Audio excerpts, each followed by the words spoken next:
Hey there, quick video about Squarespace and how to set up email confirmations. So when I was using the form in Squarespace, I noticed that after testing it, submitting it, it doesn't send me a confirmation email. I looked into this and it doesn't look like that's a common or a feature that Squarespace offers out of the box.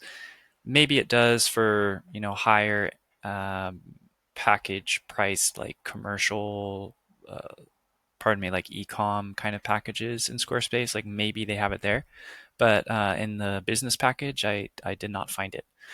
Instead, I created a workaround with Google Sheets. So I'm just going to walk you through how I did that. It's all free, so I hope you enjoy it. So first, you go to Squarespace. You go to that form that you're using, and you click Edit. And then there's going to be a tab. It says Storage. You go to Additional Storage, and then you click Google Drive. So to accomplish this, you're going to need a Google account, okay? And then you're going to click, like basically hook it into that account, enter your credentials, and then it's going to ask for permissions, so you grant it permissions.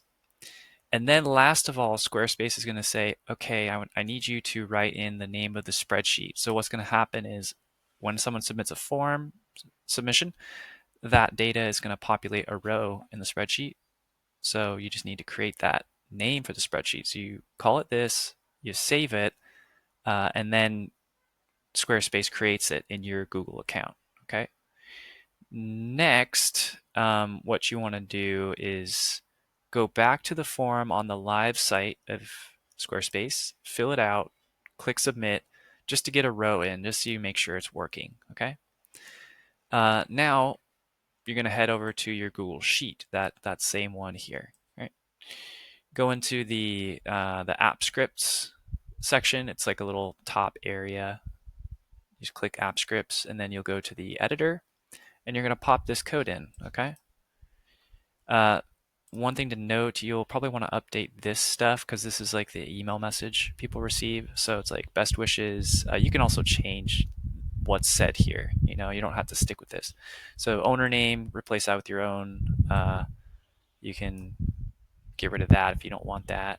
So just change this stuff. Also, this is the kind of reply to information. So they're going to see, this subject up here like this.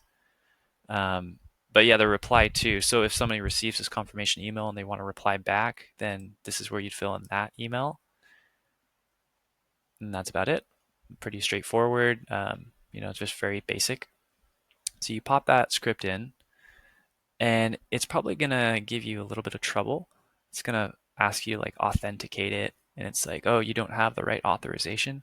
To give it the authorization, there's a little button when it gives you that error code. Just click the advanced. There should be like a little advanced button or link, and then it should let you do it. Just got to give it that permission. Uh, okay, so you have this in your app scripts. Once you've copy and pasted it and fixed all of like the message, click save, and then you are going to go back to your Google Sheet, and you're going to add a column. It's going to be column F. So you have A, B, C, D, E. That's all the data. Well, that was at least the data from my Google Sheet. So if you have extra columns, you might need to tweak this code a little bit. So sorry about that. You can just give the code to ChatGPT and say, hey, my column is actually column D, instead of F. And then it should fix this code for you to make that work. Okay.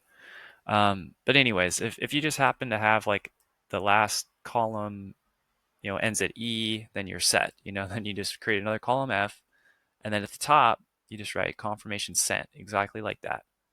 Okay, and that's it. Then you come down here, and now I assume you've saved this. Now you're going to go to this other part within like the app scripts area.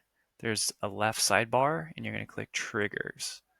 This is going to be the thing that like makes this code happen. So you click triggers, and then you click add new trigger, and then you're going to fill these fields with this. So like check new submission, head from spreadsheet, just like in this image here.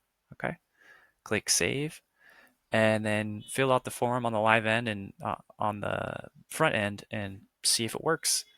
And hopefully it does. But even if it doesn't, you've come a long way. And from here, you just sort of talk with ChatGPT about like, hey, like why isn't my code working? Most likely, maybe you didn't save this. Maybe um, there is another thing you could try in the app scripts. There's if you go to the top within the editor, there's something like it looks like check. What did it say?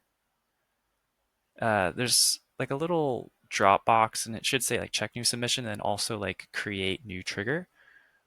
What I've done, I don't know if this really actually helped, but you can click the create new trigger and then click run, and then that's it. I really don't think that would help, but just maybe it does. But yeah, that should be it. And this is like a really nice way to have email confirmations sent back to somebody who submits a form for free. So hope you enjoy.